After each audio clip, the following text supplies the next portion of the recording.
Saripodhaa Sanivaaram movie director Vivek Athreya hits and flops all movies list.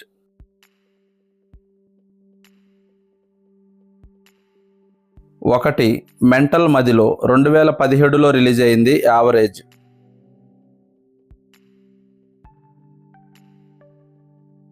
2వ movie Brochevarevarura 2019లో release అయింది, block buster.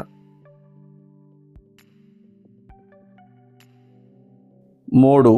అంటే సుందరానికి 2022లో రిలీజ్ అయింది, యావరేజ్.